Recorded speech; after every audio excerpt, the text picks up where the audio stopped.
Thrikkariyoor Thekkumbhagam NSS കരയോഗത്തിൽ അഖണ്ഡ രാമായണ പാരായണം സംഘടിപ്പിച്ചു. ഗണപതി ഹോമവും ഉണ്ടായിരുന്നു. തൃക്കാര്യൂർ തെക്കുംഭാഗം NSS കരയോഗത്തിൽ മഹാഗണപതി ഹോമത്തിന് പനങ്ങാറ്റുംപിള്ളി ശ്രീദത്തൻ നമ്പൂതിരി മുഖ്യ കാർമ്മികത്വം വഹിച്ചു.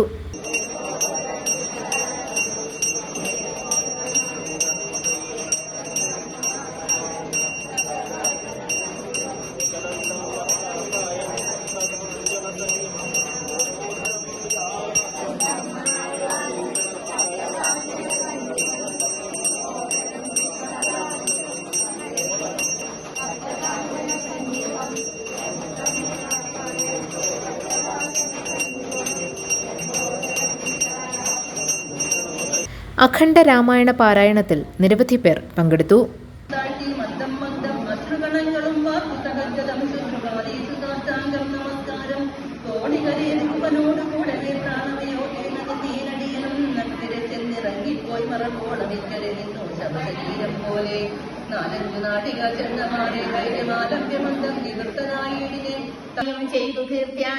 വിശ്വമെല്ലാം ഭരത്തിക്കുലതന്തവേ പുത്രരെയും ജനിപ്പിച്ചു രാജ്യം നിജപുത്രങ്കലാക്കി വനത്തിനു പോകണം.